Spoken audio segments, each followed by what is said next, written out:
질그릇같이 연약한 존재입니다. 그런데 이 질그릇 속에 보배로 오신 그리스도가 계시기 때문에 우리는 걱정하고 염려할 것이 하나도 없다는 것을 알아야 되죠.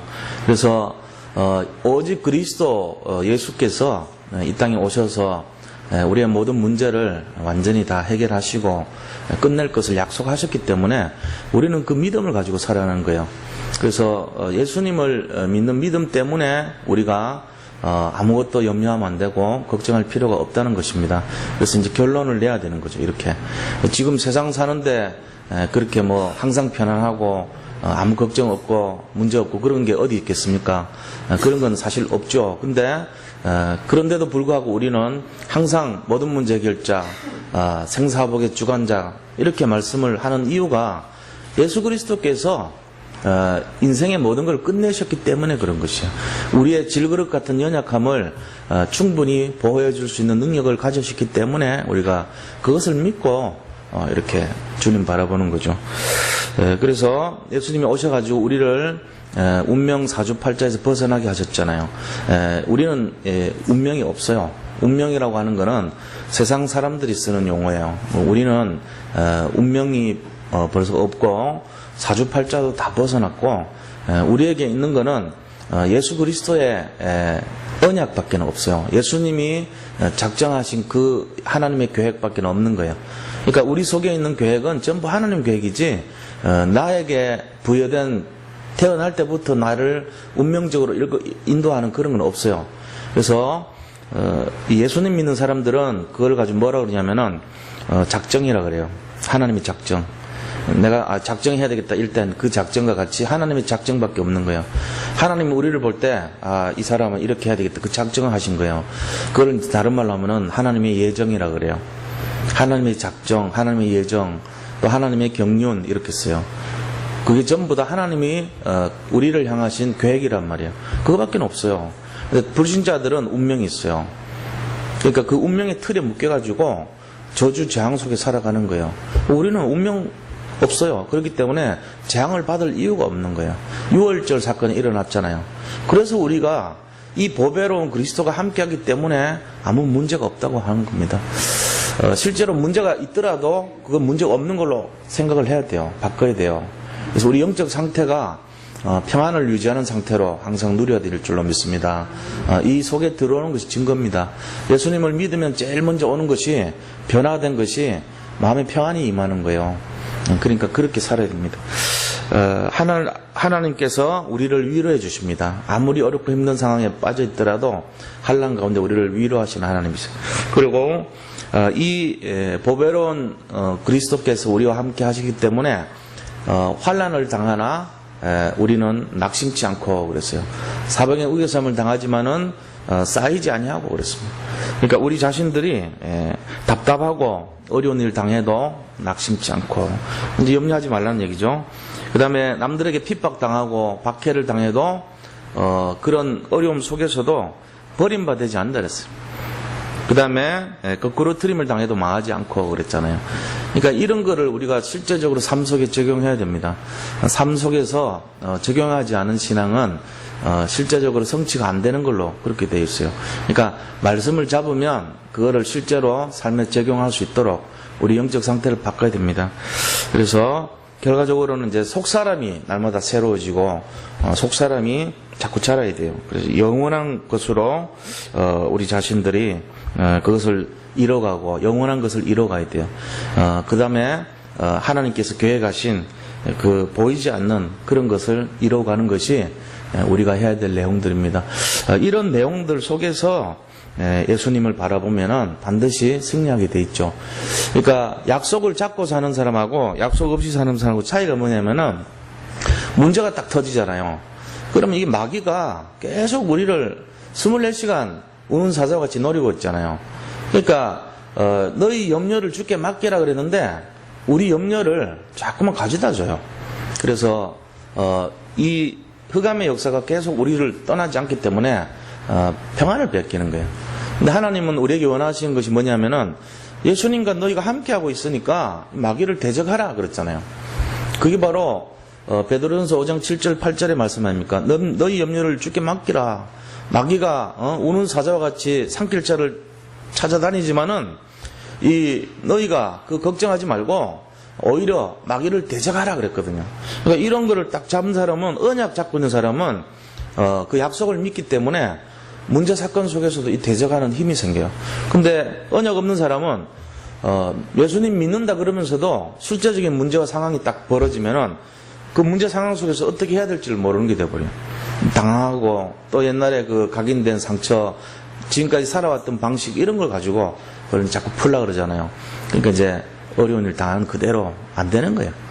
그래서 실제로 예수님 믿고 나서 우리 삶 속에서 하는 걸 이렇게 한번 봐야 돼요. 삶 속에서 그분이 문제 사건 당했을 때 그걸 어떻게 이해를 하고 어떻게 적용하는가, 그거를 한번 이렇게 보면은 그분이 지금 어떻게 인도받는 것이 정답인가 하는 걸 알 수 있어요. 이게 이제 뭐냐면은 복음의 개인화거든요. 우리 성도님들이 잘 이해하셔야 되는 게 예수님 믿고 나서 사실 이렇게 짧은 시간인데도 예를 들어 제가 지금 하려고 하는 게 그런 거란 말이에요. 한 분 한 분들 이렇게 가까이 하고 말씀이 좀 전달이 돼야 돼요. 말씀이 전달이 되면서 이 복음이란 것이 실제적으로 삶 속에서 이렇게 누려질 수 있도록 개인하는 과정이 필요한 거예요. 근데 우리가 막연하게 그냥 여기서 제가 강단에서 이렇게 많은 분들 이렇게 모시고 이렇게 선포하듯이 얘기를 해버리면 듣기는 그때는 은혜도 되고 뭐 예를 들면은 저렇게 하면 되겠구나 하고 고개를 끄덕이지만 내 문제와 사건 속에서 그게 어떻게 되는지를 실제적으로 잘 모를 수 있거든요. 제일 중요한 것이 정말로 영적인 부분에 대한 터치가 있어야 되고 그 개인화돼야 돼요. 뭐 말로만 맨날 우리가 우겨쌈을 당해도 쌓이지 아니하고 박해를 받아도 낙심치 않고 뭘 어쩌고 이렇게 얘기를 하는 게 그게 중요한 게 아니라니까요. 현장에서 실제로 문제 딱 벌어지잖아요. 사건 벌어진다니까요. 그럼 일주일마다 한 번씩 만나가지고 우리가 말씀의 흐름을, 강단 흐름을 잡고 그 말씀이 반드시 성취되니까 어떻게 성취가 됐고 내가 그것 때문에 나온 기도 제목은 어떤 것이었고 내가 그걸 통해서 오늘의 말씀과 기도 전도를 내가 어떻게 인도를 받았고 이 삼원을 이것까지가 당연히 해야 될 얘기거든요. 믿는 사람들이 이거 하는 게 대단하게 자랑이 되고 이러면 안 돼요. 이거는 기본적으로 해야 될 당연한 얘기거든요. 근데 우리 전 세계 기독교인들 99%가 이거 안 한다니까요. 1%가 이거 생각이나 그냥 할까 말까요. 왜요? 복음의 개인화가 안 돼 있어서 그래요. 30년, 40년 신앙생활을 해도 마찬가지예요. 복음을 개인화하는 거 안 했기 때문에 문제 사건 나면 거기에 빠르게 반응하는 게 우리 모습이에요. 그냥 낙심하고 염려하고 화내고 분내고 그 다음에 인본주의 쓰고 그냥 고작 하는 게 신부주의 기도하고 이게 막 일확천금기도 하잖아요. 하시옵소서 될 줄로 믿습니다 이렇게 하면서 홍해 앞에 강 앞에 서가지고 갈라달라고 그 전에 한 번도 적용한 적 없는데 급할 때 한 번 딱 서가지고 홍해 갈라 주시옵소서 그런 식으로 한다니까 전부. 그러니까 이게 지금 전부 보면 인본주의, 염려, 낙심, 신비주의, 그 다음에 우리 속에 각인된 이런 상처 있는 상태 그대로 지금 살아가고 있어요. 이거를 좀 바꿔야 돼요. 그럼 바꾸려면 어떻게 해야 되냐? 실제적으로 예수님 같이 많은 사람 모으면 안 돼요. 수천 명 모아놓고 설교해버리면 그게 전달됩니까? 그 중에 잡는 사람도 극히 일부죠. 그냥 예배 참석했다 오늘 내가 금요예배 오늘 내가 갔다 와서 기도했다 이걸로 그냥 출석부에 도장 찍는 기분으로 예배 드릴지도 몰라요. 잘못하면 내가 다른 날보다 오늘은 예배 드렸으니까 오늘 성공했다 이런 식이라니까요. 그런 게 그렇게 중요하겠습니까? 그거보다는 더 중요한 것이 선포되는 말씀을 잡고 이거는 내가 진짜 실천해야 되고 성취해야 되는 거구나. 그래가지고 거기서 기도 제목 잡으면서 현장 속에서 속지 않고 현장 속에서 적용하고 이게 더 중요한 거예요. 그래서 예수님 같이 12제자 이렇게처럼 소수 인원이 모여서 거기서 말씀에 떡을 떼고 서로 포럼하고 개인화하고 적용하고 이게 필요한 거예요. 그러려면 어떻게 해야 되냐면은 말씀 현장에서 그거 하나하나를 이렇게 점검할 수 있는 다락방 현장이 필요한 거죠. 그래서 제가 10시 팀하고 1시 반 해가지고 주일날이라도 왜냐하면 전에는 제가 밤늦게까지 사역했거든요. 밤에 8시도 했고 9시도 했고 10시도 심지어는 11시까지도 한 적이 있어요. 그래도 다 기다리고 하더라고 옛날에는. 근데 요새 그렇게까지 하면 막 8시 9시까지 이렇게 하면 속으로 싫어해요. 개인 사생활하고 어떨 때는 맞벌이 부부가 힘들게 하는데 저녁에 더 가가지고 그 집에서 맨날 9시에 다락방 하고 이러면 눈치 보인다니까요. 요새는 그런 분위기가 아니더라고. 그래서 제가 좀 우리가 지금 그렇게 하지 말고 좀 모아서 하자. 지금 하는 거는 하고 주일날 하자. 그럼 거기서 뭐 하자는 얘기예요. 주일날 하는 게 뭡니까? 복음을 개인화하는 거죠. 뭐 개인이 말씀 듣고 은혜 받았다 좋다 이런 수준 갖고 안 돼요. 왜 안 되냐? 그래 가지고는 흑암의 역사가 꺾이지 않아요. 구체적으로 어떻게 적용을 해야 될 것인가? 말씀을 우리가 어떻게 잡고 갈 것인가? 말씀을 어떻게 잡고 기도 제목을 어떻게 잡을 것인가? 이 말씀을 잡고 기도 제목을 잡아가지고 어떻게 사람 살릴 것인가? 여기까지가 우리가 해야 될 일이거든요. 그걸 했더니 하나님이 문을 이렇게 여셨고, 그걸 했더니 하나님 이런 열매를 주셨고, 그걸 했더니 하나님께서 이런 절대적인 지교회를 세웠고, 그걸 했더니 하나님께서 이런 예비된 제자를 붙였다. 이런 간증이 막 나와야 돼요. 처음엔 잘 안 되더라도 이게 막 쏟아져야 돼. 계속. 그게 개인화거든요. 이거 되면 다 끝나는 얘기예요. 이거를 어떻게 해야 되냐? 모든 분들이 다 하셔야 돼요. 그래서 제가 이제 앞으로 할 일이 그거거든요. 뭐 이렇게 대단하게 떠들썩하게 하는 게 아니고, 우리 장로님들 섬기고, 우리 중직자분들 한 분 한 분 섬기고, 이걸 이제 점검하는 거예요. 기도 제목이 어떻습니까? 요번 주에 어떤 거를 받았습니까? 전부 이렇게 포럼해보고, 메시지 하는 시간이 아니에요. 메시지는 거의 다 알고 있어요. 그거를 삶에 적용하고, 응답받은 거 포럼하고, 나누고, 개인화시키는 거 하는 거예요, 저는 이제부터. 그거를 이제 평생 할 거예요, 앞으로. 그렇게 해서, 제가, 여기 계신 우리 성도님 한 분 한 분한테 삶에 적용하는 안내자가 되고, 같이 저도 그거를 누리는 걸 포럼하고, 길잡이가 되고, 이 역할을 하기로 했어요. 그래야지 목양을 하는 거죠. 그렇잖아요? 제가 이렇게 목자가 돼가지고 양을 친다는 그런 의미인데, 그걸 한다고 하면서도 그냥 방목하고 가만히 지켜보면, 물론 이제 그렇게 해야 되겠지만, 바른 길잡이 역할을 해줘야 될 거 아닙니까?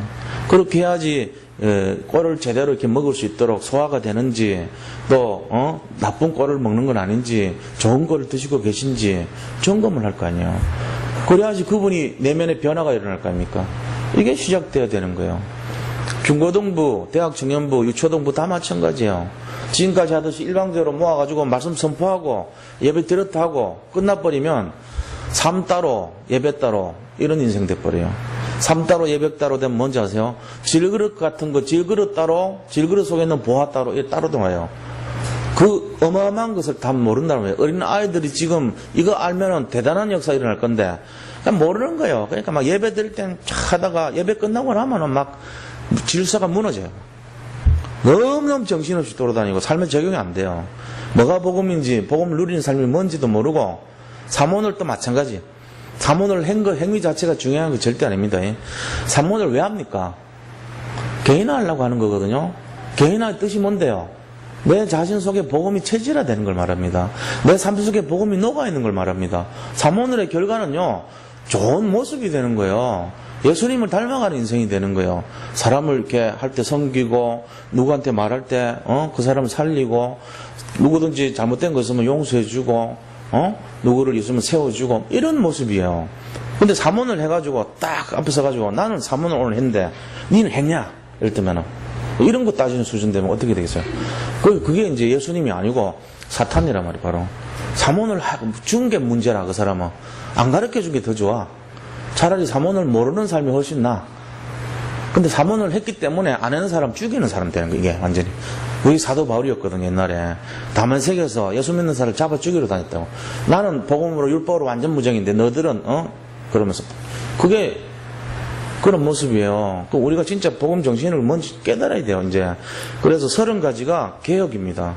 그 다음에 혁명입니다. 제가 그거를 계속 묵상하면서 기도하다 보니까 이런 거구나. 내가 그래서 지금 말씀드린 거예요.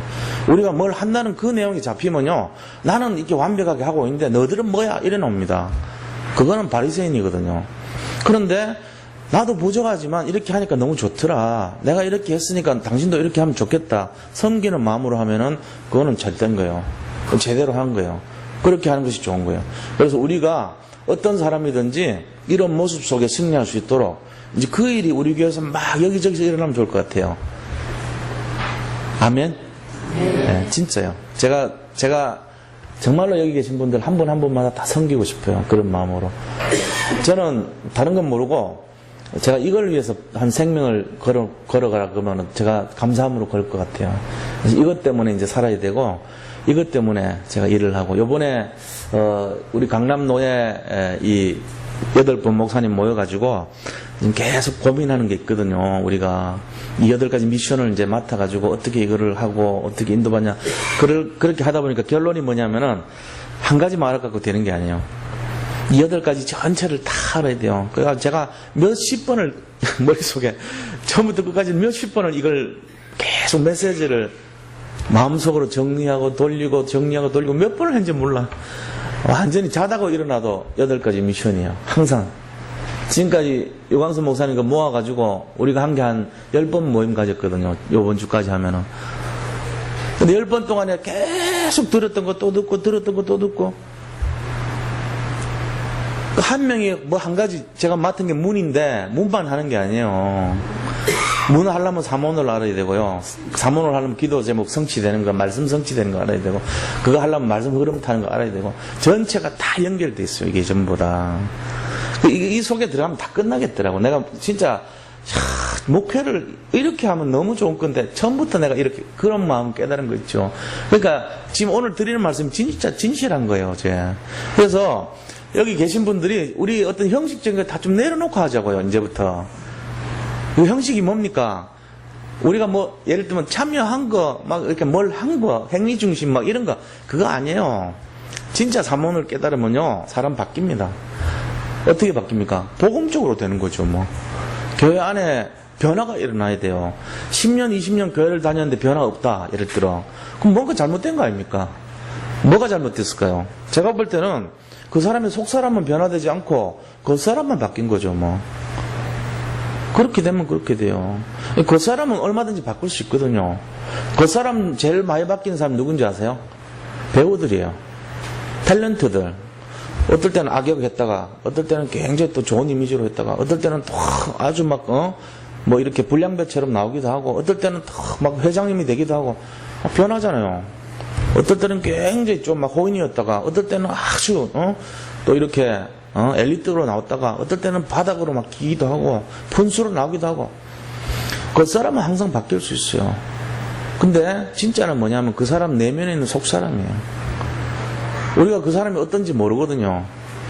굉장히 악역을 많이 했던 사람 이미지가 우리한테 박혀 있거든요. 근데 진짜 나와서 그 사람의 진짜 모습 보면은 저분이 저런 면이 있었냐 그러고 완전 바뀌어요. 완전 틀려요. 그런 게 우리가 진짜 봐야 되는 부분이거든요. 마찬가지입니다. 복음도 그런 겁니다.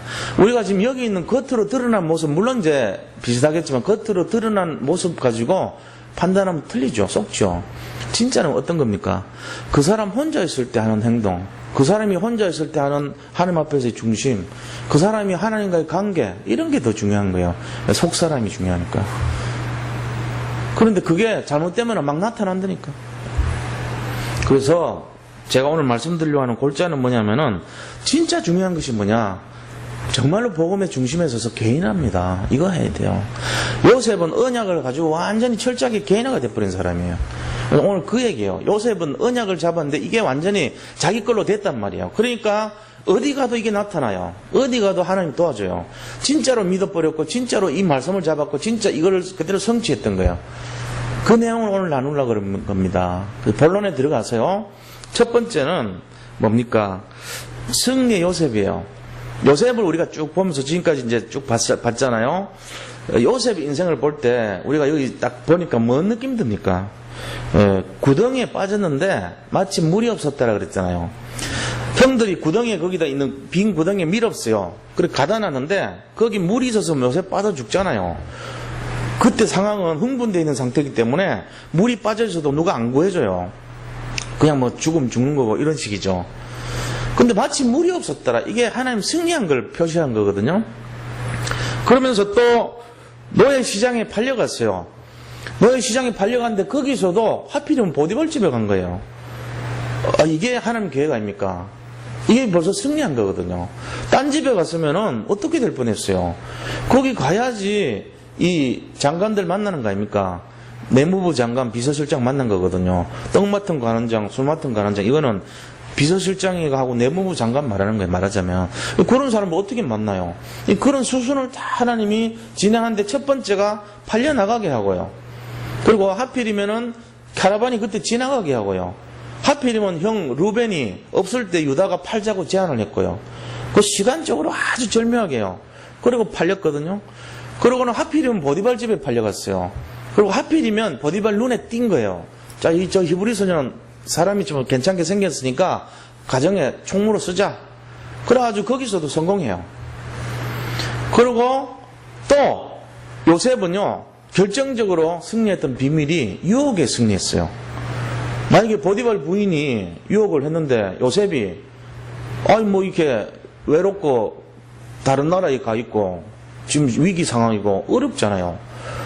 그러니까 못 이기는 척하고 막 따라가서면 어떻게 될 뻔합니까? 예를 들어 그러면 하나님 역사 안 일어납니다.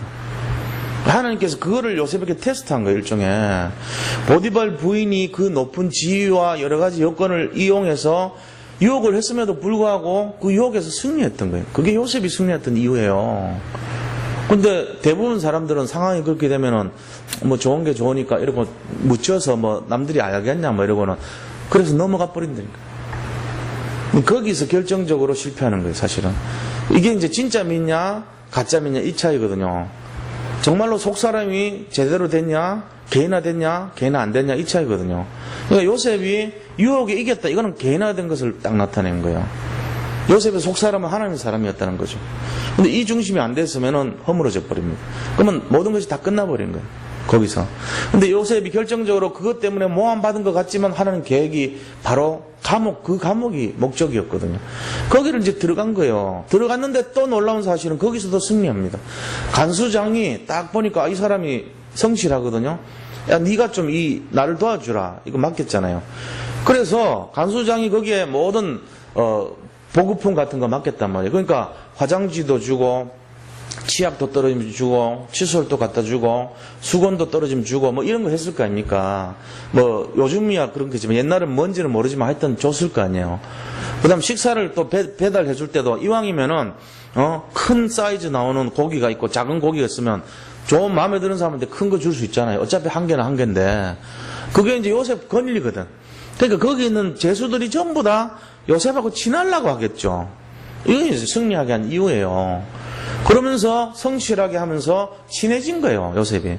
요셉이 딱 주고 거기서 힘주면서 당신들 뭐 이런 식으로 했으면은 이 관계가 소원할 건데 섬긴 거예요, 거기서. 그러니까 속마음 드러내놓고 얘기를 하죠. 꿈 꿨는데 뭐 이런 얘기까지. 거기서 성공했단 말이에요. 그러면서 또 성공한 게 뭡니까? 결국은 왕궁에서 딱 갔는데 왕궁에서도 성공합니다. 자기가 14년 동안 예언한 대로 그대로 돼 있고 그대로 응답 다 받았어요. 요셉이 그런 사람이었어요. 그리고 결국은 가족을 데리고 애굽에 왔는데 이 가족과 애굽의 생활 속에서도 다 성공해요. 이게 요셉이 말씀을 잡았기 때문에 처음부터 끝까지 성공했던 내용들 아닙니까?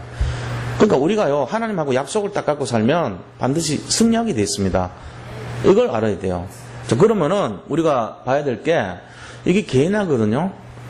여기 계신 우리 성도님들이 진짜 믿고 정말로 하나님을 믿는다면 어디 가도 이런 개인화 역사 일어나야 돼요. 이게 말씀이 성취되는 거고 올바른 기도 제목이 보이는 거고 내가 그걸 위해서 사모를 하면서 인도받는 삶이 되는 거예요. 이게 개인화예요.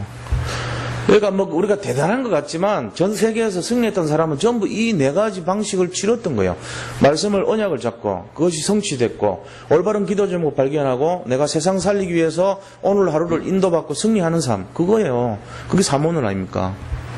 사모늘이 뭐 그렇게 큰 어려움이 아니죠. 눈 뜨면은 바로 말씀 잡고 기도 인도하고 기도 잡고 그 다음에 현장 살리겠다는 이 세 가지 마음으로 스케줄 인도받는 거잖아요. 내가 이왕이면 다른 데 빠질 것을 그거 안 하고 오늘 이쪽으로 가서 방향을 잡고 사는 거 아니에요. 그게 사모늘이죠.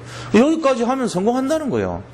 근데 이거를 우리가 당연히 해야 될 거 아닙니까? 근데 이거 한 게 뭐 자랑이 되고 이거 안 한 것이 당연한 거고, 한 것이 기적이고, 이러되면 그 사람은 믿는 게 아니죠. 만약에 이런 생활 전혀 안 하고 30년 지나고 40년 지나고, 예를 들어 신앙생활 10년, 20년 지나면 바뀌겠어요? 제가 볼 때는 바뀌면 이상한 거예요. 안 바뀔 겁니다. 바뀌면 이상하잖아요. 왜냐하면 전혀 말씀 잡지도 않고 말씀 성취된 것도 모르고 기도도 하루 종일 기도 생활도 안 하고 그 다음에 남 살리는 사모늘 인도도 전혀 안 받아요. 말씀 기도 전도 생각 안 하고 살아요. 그래가지고 10년 지나고 20년 지나고 30년 지났어요. 바뀌면 이상한 거예요. 바뀌면 기적이 일어난 거예요. 그거는. 안 바뀌는 게 정상이에요. 그러니까 뭐 맨날 그 사람 그 모양이 되는 거예요. 그 모양, 그 태도로 살아가는 거예요. 구원은 받았냐? 받았죠. 구원은 당연히 받았죠. 근데 우리를 통해서 자꾸 현장이 바뀌는 역사가 안 일어나요. 불같은 역사, 바람 같은 역사가, 성령 역사가 나를 통해서 진행이 안 돼. 왜? 내가 개인은 안 되니까. 사도행전 3장에 베드로가 안전병이를 딱 봤는데 성령으로 역사가 일어났거든요. 오순절 역사가. 그러니까 그 역사 체험한 베드로에게 다른 게 보인 거예요. 일어나 걸으라고 했어요. 내게 있는 것을 주노니 일어나 걸으라 했어요. 그게 뭔가 생긴 거예요. 베드로 안에. 뭐가 생겼어요? 복음의 개인화가 이루어진 거예요. 그러니까 이제 개인화 됐으니까 뭔지 알겠다 내가. 그래서 내가 선포하면 되겠다. 이걸 깨달은 거예요. 그래서 베드로가 변화된 거예요. 사실은. 우리는 그러면 안 됩니까? 오늘 이 밤에 역사가 일어나면요. 내일부터 시작됩니다. 믿으시기 바랍니다. 뭐 우리가 대단한 거 해가지고 되는 것처럼 생각하는데 그거 아니에요. 복음이 개인화 됐냐 안 됐냐 그겁니다. 복음이 진짜 개인화되면 머리를 숙여요. 겸손해집니다. 근데 복음이 덜 개인화되면 굉장히 튀어요. 그 증세가 그런 겁니까? 복음이 개인화가 덜 되면은 자꾸 내가 갖고 있는 것이 자랑이 되고 자꾸 내가 갖고 있는 것이 막 이렇게 뭐가 대단한 것이 돼버린 거예요. 당연한 것이 대단한 걸로 되고요. 그게 아니거든요. 그냥 평범한 걸로 생각해야 돼요. 내가 오늘 성령으로 충만하고 진짜 말씀에 응답을 받고 내가 사람을 살리고 현장 살리는 것이 당연한 인생이 돼야 돼요. 그게 정상적인 삶이란 말이에요. 근데 우리는 어떻게 된 건지 전혀 그런 생각 안 하고 있기 때문에 정상적인 응답을 받는 것이 굉장히 자랑이 돼버려요. 그래가지고 교만해집니다, 사람이. 그렇게 하면 안 돼요. 그래서 저는 지금부터 이제 그렇게 시작하겠지만 우리 교회 성도님들이 어느 정도 다 개인화는 돼 있어요. 지금 안 된 건 아니고 돼 있는데 실제적으로 복음이 완전 체질이 바뀌고 각인된 것이 바뀌고 진짜로 삶이 앞에서 말한 그 24가 24시간 속으로 들어갈 수 있는 개인화의 시간이 될 수 있도록 제가 돕겠다는 겁니다. 어떻게 몇 미터 앞에서 돕겠냐? 최소한 5미터 앞에서 돕겠다는 거예요. 지금까지 이렇게 거리가 너무 멀어요. 이거는 10미터, 20미터 앞에서 못 도와요. 5미터 앞에서 돕겠다는 거예요. 더 가까운 거는 1미터 앞에서 돕겠다는 거예요. 그 말이 뭔 말입니까? 집에서 미션 하우스가 되는 것이고 다락방이 되는 것이고 그렇게 돼야 돼요. 그래서 실제적으로 그분과의 관계가 형성이 되고 실제로 개인에 대해서 영향을 줄 수 있는, 주고받을 수 있는 그게 일어나야 돼요. 제가 요번에 그 목사님들 모여가지고 지금 계속 하면서 전국에 있는 모든 강사들 다 모였잖아요. 그분들 굉장히 고민해요, 지금. 그거 하면서 자기가 체험을 가지고 하라 그랬거든요. 제가 그걸 통해서 깨달은 것이 그렇구나. 내가 좀 바꿔야 되겠다. 뭘 바꿔요? 크게 바뀌는 게 아니고 내가 이분들과의 관계가 바뀌어야 됐구나. 그거 깨달았어요. 그래서 멀리서 이렇게 먼 발치에서 선포하는 그런 메시지가 의미 없습니다. 그거 안 됩니다. 아무리 여기서 부흥회 해본들 될 것 같습니까? 안 돼요. 그러니까 어떻게 해요? 1m 앞에 다가가서 그 현장에 놓고 말씀 주고받으면서 지금 어떻게 하고 계십니까? 점검해 줘야 돼요. 기도 제목은 무엇입니까? 알아봐야 돼요. 숙제도 내주고요. 그 미션을 체크하고요. 이렇게 해야지 되는 거예요. 그래서 실제로 그분이 변화가 될 수 있도록, 그분이 응답을 받을 수 있도록, 그게 예수님 방식이었거든요. 예수님 보여주셨고 함께 동거했고 현장 속에서 복음의 정신을 나타내 주셨어요. 그러니까 변화된 거예요. 전부 다 순교 다 했어요. 그게 그 원리입니다. 요셉은 어떤 일이 있어도 승리했습니다. 자, 그럼 두 번째요. 승리를 위해서 우리가 어떻게 해야 되냐, 그죠? 진짜 승리하기 위해서. 이게 중요한 열쇠거든요. 승리하기 위해서는 그럼 어떻게 되냐? 제일 첫 번째는요, 절대로 속으면 안 돼요. 이게 원리입니다. 사단의 속임수는 계속 속입니다. 사단은요, 앞에 좋은 거 있을수록 더 속입니다. 왜요? 그거 가면 큰일 나니까. 더 뭔가 역사 일어날 거 미리 알면요, 막 적극적으로 속입니다. 막 이게 대충 그런 일 안 일어날 것 같으면요, 가만 놔둡니다. 우리에게요, 어떻게 보면은, 문제가 크다. 응답이 큰 걸 좀 기대하셔야 돼요. 굉장히 큰 사건이 일어났다. 지금 이건 도대체 막 사방에 우겨쌈을 당한 것 같은 막 감당이 안 되는 사건이 일어났다. 그 뒤에 굉장한 축복 기다리고 있어요. 이건 뭔가 이렇게 좀 원리를 아셔야 돼요. 뭔지 모르게 막 계속 이 사건 끝나고 났더니 다른 사건 또 온다. 막 계속 물 해결했더니 아말렉이 와서 침공한다. 그 다음에 뭐가 있어요? 큰 축복이 있습니다. 이걸 기대하셔야 돼요. 그 정도 돼야 돼요. 그래서 우리에게는 실패가 없어요. 전부 축복으로 바뀌니까. 지금 막 우리 상태가 너무 힘들다. 흑암의 역사라면 반드시 축복 기다리고 있습니다. 속으면 안 돼요. 마태복음 4장 1절로 10절 보면은 예수 그리스도 앞에 사단이 와서 속이잖아요. 끝까지 속입니다. 계속 속여요. 그러니까 우리가 사단은 하나님한테까지 속이려고 하는데 인간을 뭐 안 속이겠어요? 에베소서 4장 23절로 27절 말씀 보면은 분을 내어도 죄를 짓지 말고 해가 지도록 분을 품지 말고 그랬어요. 분을 내어도 죄를 짓지 말래요. 분 내면은 죄 짓잖아요. 분 내면은 사람 죽이기도 하고 분 내면은 이간시키기도 하고 욕하기도 하고 그다음 그렇게 원수 갚기도 하고 여러 가지 죄를 지어버린다니까요. 근데 분 내도 죄 짓지 말라는 거예요. 그다음 또 뭐라 했습니까? 해가 지도록 그 분을 품지 말라는 거예요. 하루 전에 빨리 해결하는 거예요. 예배드리러 오기 전에 네가 지었던 그거 화해하고 예배드리라 그랬잖아요. 마찬가지입니다. 그러면서 마귀로 틈타지 못하게 하라. 분을 냈고 그다음 죄를 짓고 이런 거, 그 분을 품고 있고 이런 거는 죄 짓는 거라는 거예요. 마귀로 틈타게 하는 거예요, 바로.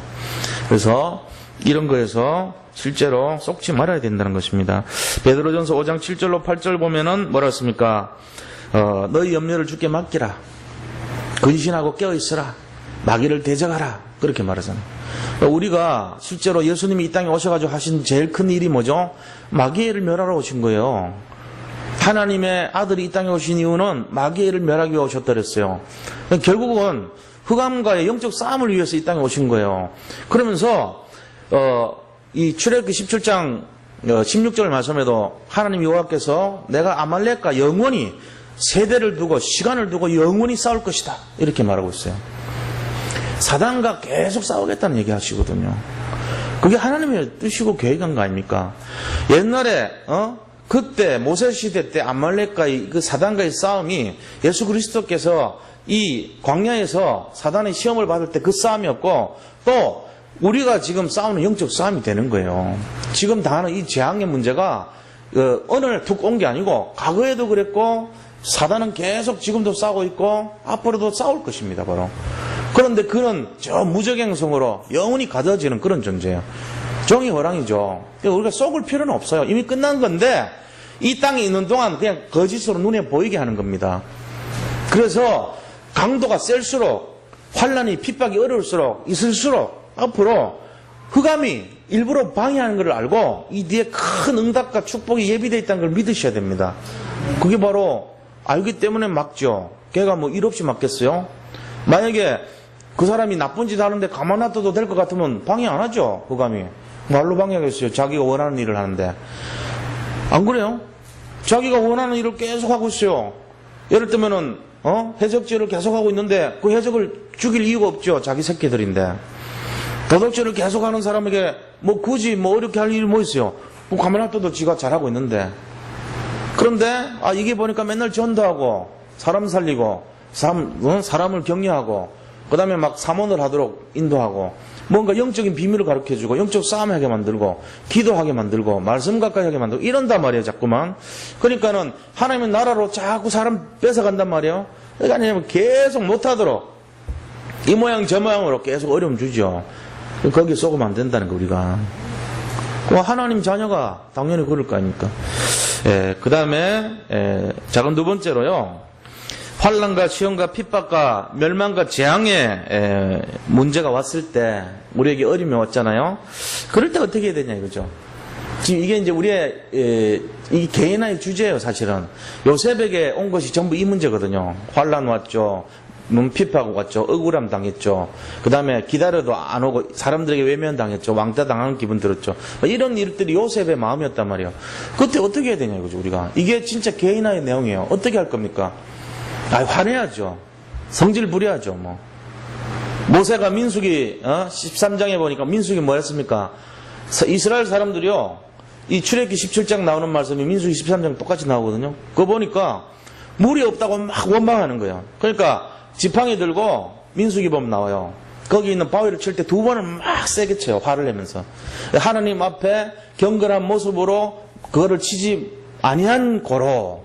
그래서 하나님께서 모세의 중심에 대고 뭐라 했습니까? 네가 경건치 않게 했으므로 너는 가나안에 못 들어간다. 이렇게 말해놔 버려요. 그거 화낼 수 있는데 막 저쪽에서 막 물 달라고 아우성 치니까 짜증 나잖아요. 그러니까 모세가 에이 더러운 놈들 말이야. 언제까지 원망할 거냐고 그러면 팍팍 친 거예요. 그러니까 그거 하나 했다고 하나님이 너 가나안 못 들어가. 무서워요 하나님. 제가 만약에 여기서 뭐 이렇게 좀 뭐 그런 게 있어가지고 막 성질 풀어. 그럼 하나님이 야 너 가나안 못 들어가. 영적 지도자들은 언제까지 참아야 되냐면요, 참는 게 아닐 정도로 참아야 돼요. 그러니까 당연히 참는 게 체질이 돼야 돼요. 왜요? 그거를 드러내버리면 안 돼요. 인간 세상도 마찬가지입니다. 우리가 뭘 그런 거에 대해서 막 불쾌감을 표시한다든지 뭘 이렇게 막 강하게 해서 억지로 바꾸려고 그러면요, 틀린 거예요, 그거는. 이번 주 우리가, 아침에 이제 주일 월요일 날마다 회의를 하거든요. 근데, 전도사님 한 분이 그런 말씀 하시더라고요. 우리가 이제 나름대로 포럼 한단 말이에요. 근데, 우리가 이제 깨달은 게 있다 그러시면서 내가 우리 부서분들을 뭐 이렇게 좀 바꿔보려고 했던 거, 내 중심으로 바꾸려고 이렇게 하는 거 있잖아요. 그게 아니란 걸 깨달았다 그러시더라고요. 내가 보면서 참 속으로 얼마나 참 귀한 마음이 드는지. 그게 쉬운 얘기가 아니거든요. 왜냐하면은 저도 마찬가지예요. 우리 성도님들을 막 바꿔보려고 막 억지로 뭔가 변화시켜 보려고 그런 거 되게 많았어요. 근데 그걸 하면서 제가 내 나름대로 만족스러운 마음을 가진 적이 별로 없더라고요. 근데 그렇게 안 하고 내가 바꾸는 것이 아니고 그냥 이렇게 좀 은혜롭게요. 그분 가만히 지켜보고 뒤에서 진짜 기도해 주는 게요, 그분 변화되는 게 열쇠더라고요. 그건 맞아요. 우선 시원한 거는 뭐냐면은 입에 대놓고 말해버리는 거예요. 그냥 바로 직설적으로 직구라 그러잖아요. 대놓고 하지 마시오, 하시오, 뭐 이런 거요. 한 번만 더 하면 넌 반 죽어, 이런 거. 말은 안 해도 제가 굉장히 경건하게 말을 하지만 돌려가지고 한 번 더 하면 반 죽어, 그런 식으로 표현한단 말이에요.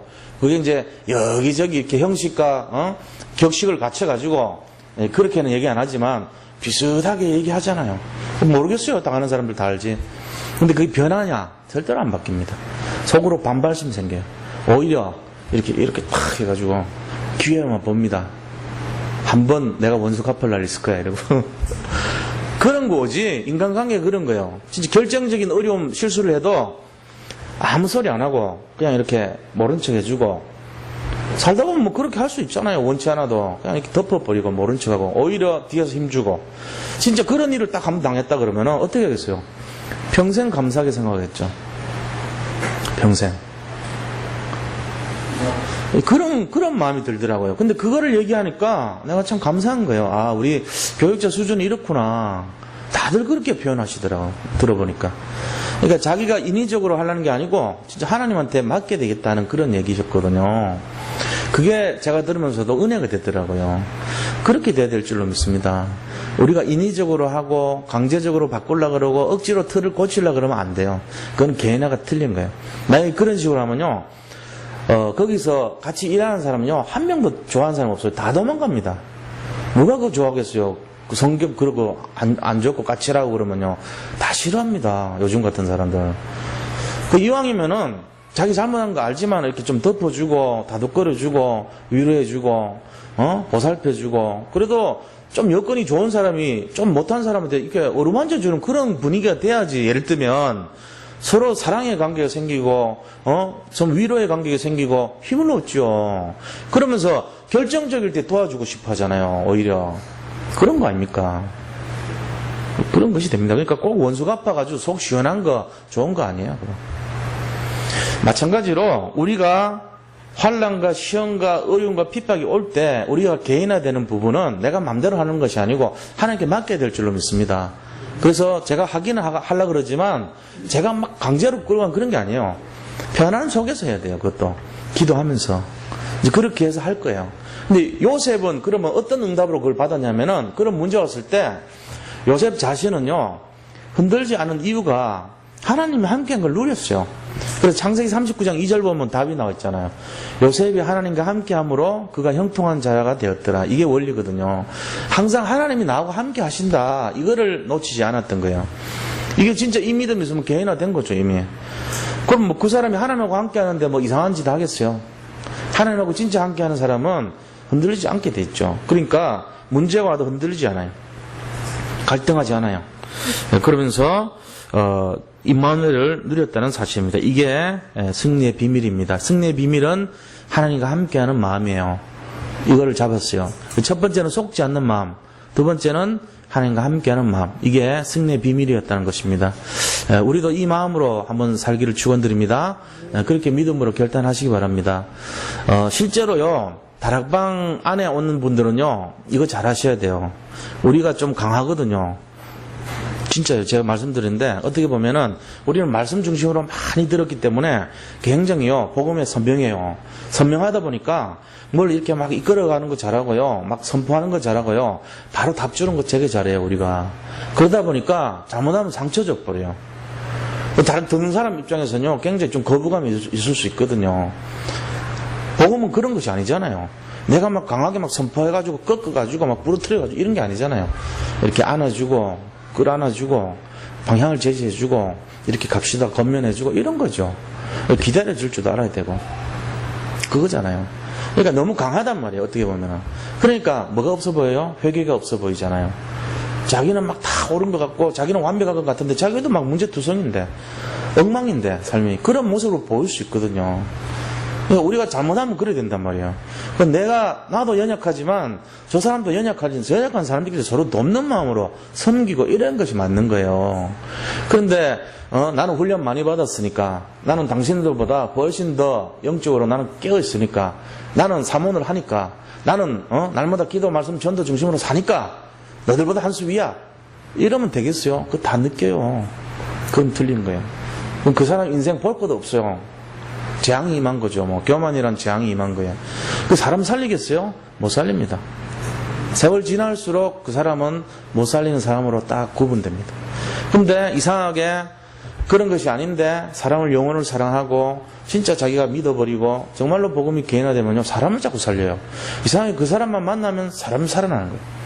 그 사람한테만 맡기면 이상하게 사람이 자꾸 살아나고 부흥의 역사가 일어나고 뭔가 이렇게 좀 객관성이 있고 규모가 딱 세워지고 이런 게 역사가 일어나요. 그게 제대로 하는 사역이에요.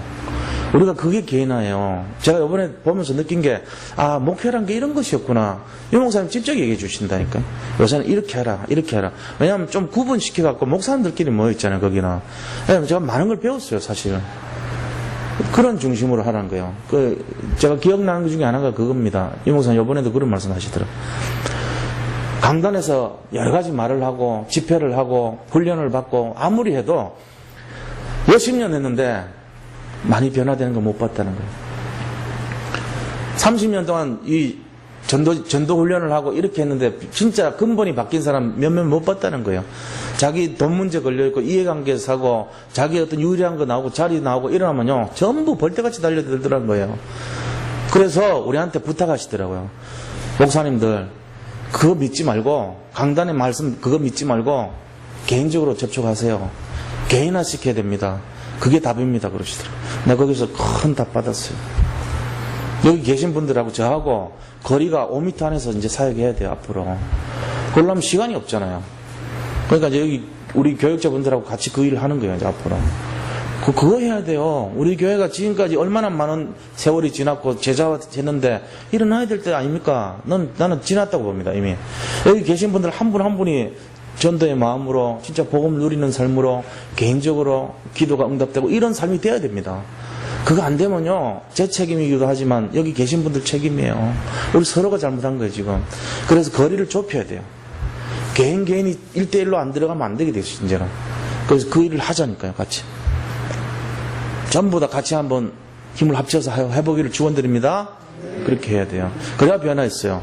오늘 또 여기 와서 은혜 받고 그렇게 하면 되겠구나. 나가면 뭐 어떡하라는 얘기예요. 개인화해야 돼요. 오늘 말씀을 개인화해야 돼요. 무슨 개인화인데요? 문제 하려는 올 때 속지 말라. 그 다음에 임마누엘 누리라. 이게 개인화의 미션이에요. 오늘 그거 아닙니까? 우리는 반드시 승리한다. 이게 개인화의 주제 아닙니까? 이게 뭐 사문을 했다고 내가 근본이 바뀌어야 되고 내가 섬겨야 되고 내가 진짜 뭐 해야지. 나는 그냥 행위만 바뀌는데 속 사람 안 자라는데 그러면 안 되죠. 요셉은요 달랐죠. 그래서 세 번째로요, 반드시 성취되는 약속의 말씀입니다. 보세요. 우선 근본적인 몇 가지만 보면요, 요셉이 창세기 37장 1절에서 11절을 잡았어요. 근데 거기에 나오는 게 보니까 이 요셉이 꿈꾸는 자입니까? 근데 해와 달과 열한 별이 내게 절하더이다, 별집들이 내게 절하더이다, 이 말씀이 나오는데 그 말씀이 바로 성취됐어요. 요셉의 형들이 와가지고 무릎 꿇고 경배했잖아요. 그 말씀이 그대로 성취된 걸 말하는 거예요. 근데 그게 어떻게 이루어집니까? 우리가 단적인 한 개만 딱 해도 이루어지는 거예요. 그러니까 그 하나가 열쇠거든요, 바로. 그 다음에 두 번째 말씀 성취된 거 보면요, 이 창세기 41장에서 나오는 말씀인데 25절에서 36절까지 보면은 요셉이 바로가 꿈을 꿨잖아요. 그 꿈이 어떤 내용이냐면은 이 굉장히 튼실한 살찐 이 암소가 한 마리가 있었는데 아주 그가 연약한, 살 빠진 형편없어 보이는 그런 몰골을 가진 이 황소가 나와가지고 그 암소 잡아 먹어버렸잖아요. 그죠? 그 다음에는 굉장히 가지가 막 7가지로 벌어져 있는 이 갈대가 딱 있는데 연약한 가지가 나와가지고 이게 7가지 있는 걸 잡아 먹어버려요. 이게 이제 딱 얘기하니까 뭐라고 얘기합니까? 왕이시여, 바로 왕이시여, 이 꿈은 두 가지가 다 같은 내용입니다. 그렇게 하면서 처음에 살찐 암소하고 그 좋은 튼실한 이 가지는 바로 7년 풍년을 약속합니다. 7가지 가지니까. 그런데 뒤에 오는 연약한 소하고 그 다음에 연약한 가지는 7년, 그거보다 훨씬 더 강한 풍년을 나타냅니다. 그러니까 우리가 이 풍년 때 그걸 다 소비하지 말고 그 중에 20%씩 5분의 1을 다 곳곳마다 수령들을 다 세워서 세금을 걷어서 곳간 창고에 보존을 해야 됩니다. 그래서 흉년이 올 때 그거를 대비를 해야 됩니다. 이렇게 얘기한 거거든요. 근데 이게 그대로 성취됐어요. 이 말씀이 성취돼서 요셉이 국무총리 되고 통치하는 14년 동안 그대로 성취됐어요. 요셉 때문에 이 에집트 전체가 복을 받아요. 이 말씀이 그대로 성취됐다는 거예요. 세 번째는요, 요셉이 어떻게 됩니까? 이집트에 이스라엘 민족이 400년 종살이 했잖아요. 그 말씀이 어디에 나오죠? 창세기 나와요. 창세기 15장 9절에서 13절에 나와요. 9절에서 13절 보면은 모세한테 지금 모세가 아니고 아브라함한테 네가 여기 번제 드릴 때 소나 양이나 또 이렇게 다 이렇게 하나씩 주고 그 다음에 이제 이 염소나 새를 갖다 주고 그거를 쪼개라 그랬어요. 예를 들면 각을 뜨고 쪼개라 그랬어요. 근데 나머지 건 다 쪼갰어요. 쪼갰는데 쪼개다는 뜻이 바로 뭔 뜻인지 아세요? 쪼개다는 뜻이 베리트라 그래요. 베리트라는 말이 이 히브리 말로 뜻이 뭐냐면은 약속이라는 뜻이에요. 계약, 언약 이런 말이거든요. 그게 바로 베리트예요. 쪼갠다는 뜻이 베리트예요. 그럼 뭐냐면 하나님이 새를 반으로 갈르라는 거예요. 이게 하나님과 인간이 맺은 약속이거든요. 근데 안 갈랐어요. 아브라함이 그거 안 지킨 거예요.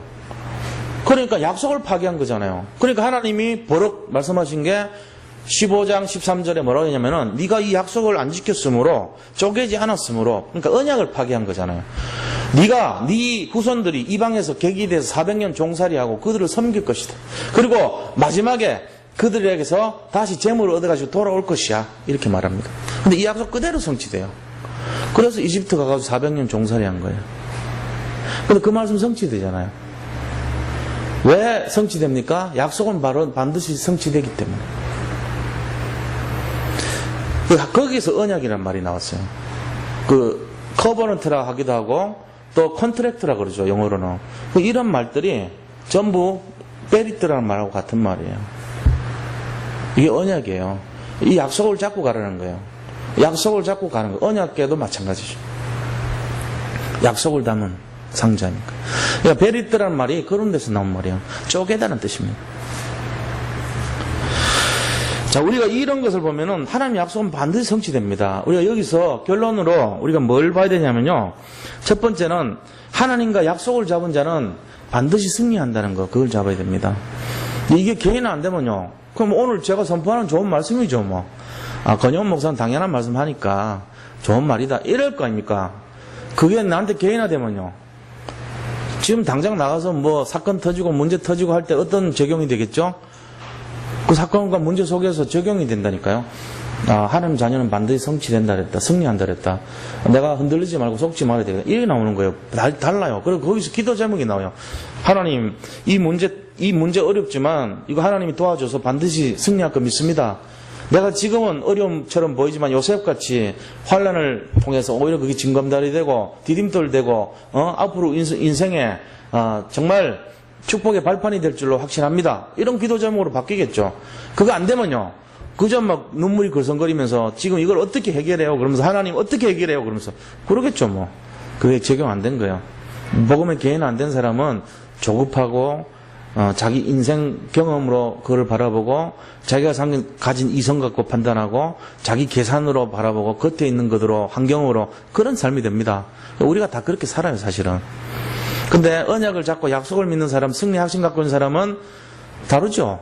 하나님 이 문제 어떤 문제 와도 견딜게요. 반드시 승리할 줄 믿습니다. 이 문제가 나를 변화시키는 기회가 될 줄 확신합니다. 이런 기도 제목으로 바뀌는 거예요. 수준이 달라요. 반응이. 야곱이, 요셉이, 다니엘이, 다윗이 하나같이 보세요. 어려움 다 당했는데 반응 달라요. 다윗 도망 다녔어요. 맨날 도망 다녔는데 원망 불평 안 합니다. 원수 안 갚습니다. 하나님이 기름 부어 세운 종을 내가 안 합니다. 그렇게 합니다.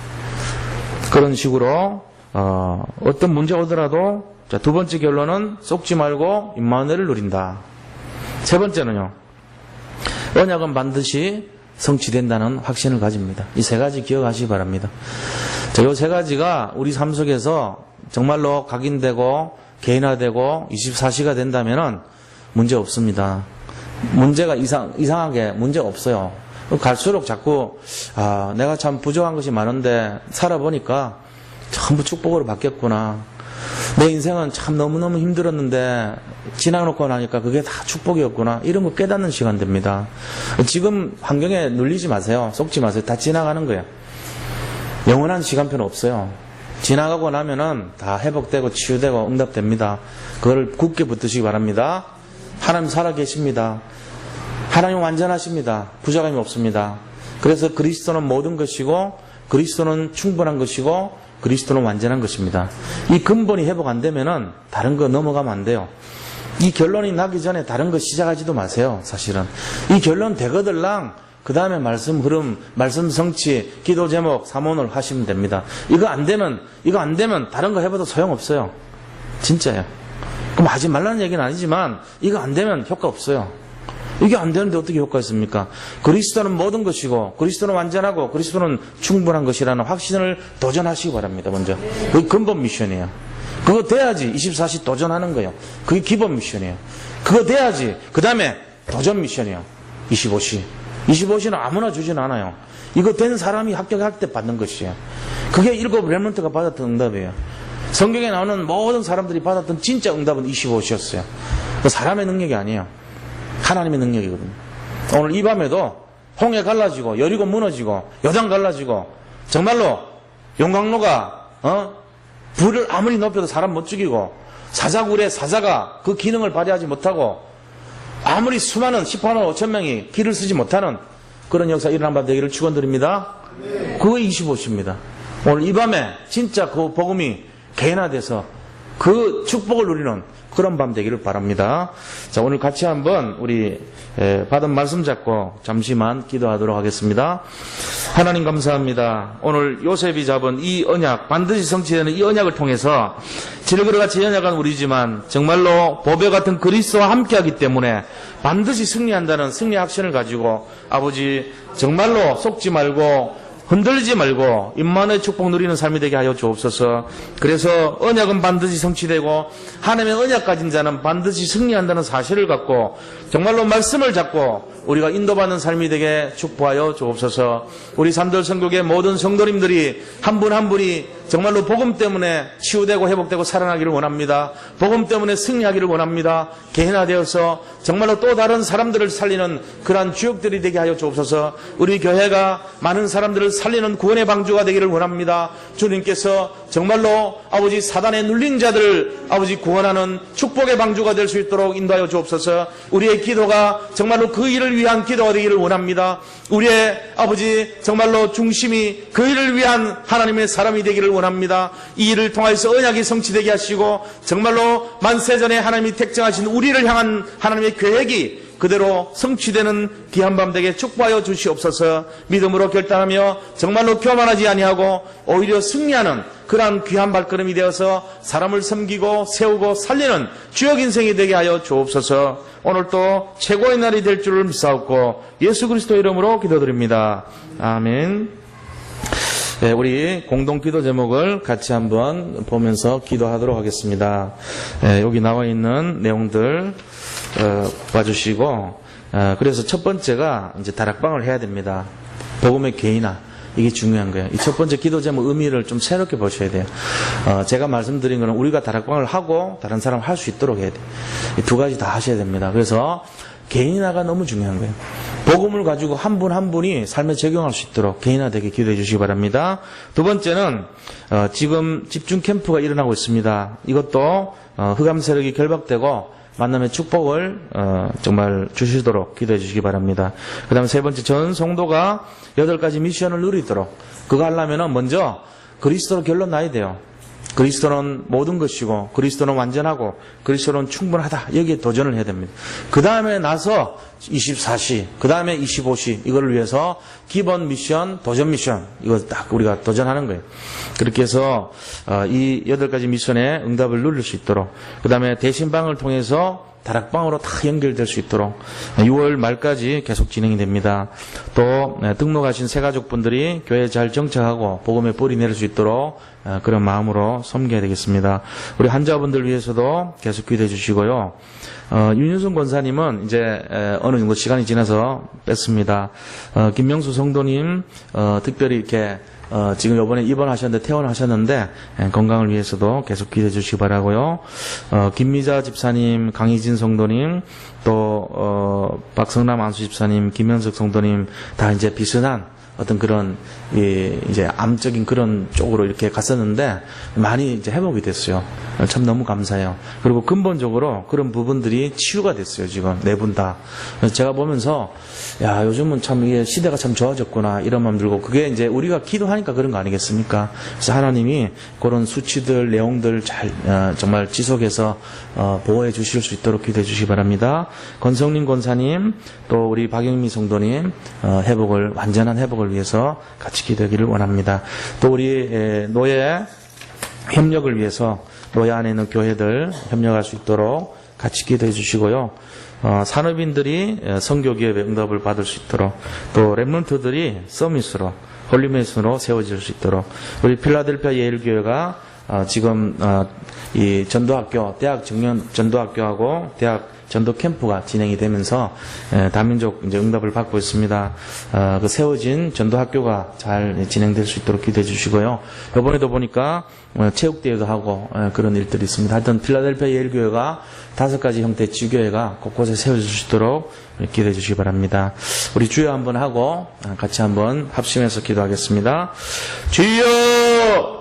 아버지 하나님 감사합니다. 오늘 이 밤에도 정말로 우리 복음으로 모든 성도님들이 개인화된 것이 되어야 되겠사오니 정말로 한 분 한 분이 다락방으로 인도받아 복음을 누릴 수 있도록 아버지 정말로 복음이 개인화되고 각인될 수 있도록 축복하여 주옵소서. 우리에게 모든 성도님들이 한 분도 빠지지 아니하고 이 복음을 누리는 개인화의 삶이 될 수 있도록 축복하여 주시기를 원합니다. 석촌동 집중캠프를 통해서 정말 현장을 살리고 방해하는 불강사 미르감 원불교교당 석촌 건물에 있는 모든 흑암의 세력이 결박되게 하시고, 또한 귀한 만남의 축복을 통하여서 예비된 제자들과 사명자를 만날 수 있도록, 갈급한 자, 충성된 자 만날 수 있도록 축복하여 주옵소서. 모든 성도님들이 8가지 미션을 우리가 수행하고 들어갈 수 있도록 먼저 우리가 그리스도로 결론낸 인생이 되기를 원합니다. 정말로 근본 아버지 이 일에 도전하게 하시고, 그리스도는 모든 것이고 그리스도는 완전하고 그리스도로 충분한 결론에 우리가 먼저 도달하여 24시를 누리고 25시 응답에 도전하는 그러한 축복이 임하게 하여 주옵소서. 아버지 대신방 통하여서 셈을 얻고 모든 성도님들이 다락방의 응답을 누릴 수 있도록 역사하시고, 하나님께서 예비된 문들을 열어주시옵소서. 등록한 새가족분들이 교회에 잘 정착하고 복음의 뿌리 내릴 수 있도록 역사하여 주옵소서. 모든 환자분들을 치료할 영적인 힘과 회복을 위해서 기도하오니 정말로 치유사역의 근본이 회복되어서 이분들 한 분 한 분이 세임을 얻고 정말로 그리스도 때문에 치유되고 회복되는 놀라운 축복이 나게 하여 주옵소서. 방해하는 흑암의 세력이 결박되게 하시고 정말 하나님의 능력이 우리 모든 아버지 우리 정말 육신을 강건하게 치료하여 주시기를 원합니다. 우리 김명수 성도님, 김미자 집사님, 강희진 성도님, 건성림 권사님, 박성남 왕수 집사님, 김현석 성도님, 우리 방영희 성도님 회복을 위해 기도하오니 아버지 그 아픈 부위를 치료하여 주시고 치료의 강선을 받아서 정말로 말씀과 기도의 능력으로 온전히 깨끗하게 회복될 수 있도록 증거를 보여주시옵소서. 아버지 하나님께 모든 것을 의탁합니다. 아버지 여호와 라파 치료의 강선을 받아 주시옵소서. 아버지 또한 모든 우리 성도님들이 강건한 역사를 보게 하여 주옵시고, 우리 교회 위기 시대에 정말 1만 교회 세우기 운동과 교회 협력을 위해 기도하오니 주여 함께 하여 주옵소서. 정말로 노예 어렵고 힘든 교회들을 도울 수 있는 그러한 중심을 회복하여 주시고, 특별히 강형교회와 아버지 정말 우리가 어떤 방향으로 인도받아야 될지를 주님께서 인도하여 주시기를 원합니다. 주께서 함께 하여 주옵소서. 우리 산업인들이 하나님의 능력이 나타나고 산업에 정말로 아버지 렘넌트 사역과 홀리메슨의 발판이 될 수 있는 그러한 증거를 더하여 주시기를 원합니다. 산업선교회를 통해서 복음경제와 선교기업의 응답을 받을 수 있도록 주님 함께하여 주옵시고, 아버지 렘넌트들이 정말 세계 렘넌트 대회에 함께하여 복음으로 개인화되고 영적 서밋으로 세워지며 우리 산돌 RUTC를 통해서 홀리메슨으로 세워질 수 있도록 축복하여 주옵소서. 필라델피아 예일교회를 통해서 영광을 받으시고 초대 안디옥교회의 축복이 일어나게 하시며 다민족 복음화 센터와 문화사역을 통해서 정말로 미국 전역에 전도의 문이 열리며 182명의 특기지가 세워진 전도학교와 대학 캠프를 진행 중에 있사오니 주님께서 정말 그곳에 하나님의 계획이 성취되는 놀라운 축복이 일어나게 하여 주옵소서. 방해하는 흑암의 세력을 결박하여 주시옵소서. 우리 삼돌 성교의 모든 성도님들을 가정과 현장과 정말로 이 어려운 환경 속에서도 날마다 수문경제, 복음경제가 회복되게 하시고 정말 형통의 축복을 내려 주시옵시며 아버지 모든 건강 아버지 지켜주시고 어려움 당하고 있는 분들 혹시 있다면 오늘 이 밤에 해결되는 귀한 밤 되게 축복하여 주옵소서. 연약한 것이 있다면 치유되는 귀한 밤 되게 축복하여 주시옵소서. 아버지 흑암의 역사, 저주의 재앙의 역사가 그리스도 예수의 이름으로 완전히 결박 추방되게 하여 주시옵소서. 오늘 이 밤에 정말로 우리가 기도하며 그 간절한 마음으로 모든 것이 회복되는 축복의 밤이 될 줄로 믿사옵고 모든 것을 주님께 감사하며 예수 그리스도의 이름으로 기도드립니다. 아멘. 지금은 교회의 머리 되시며 모든 문제를 해결하신 우리 구주 예수 그리스도의 크신 은혜와 하나님의 놀랍고도 무한하신 사랑하심과 성령의 교통하심이 오늘 이 자리에 모이신 모든 전도자들 머리 위에 이제로부터 영원토록 항상 함께 계실지어다. 아멘.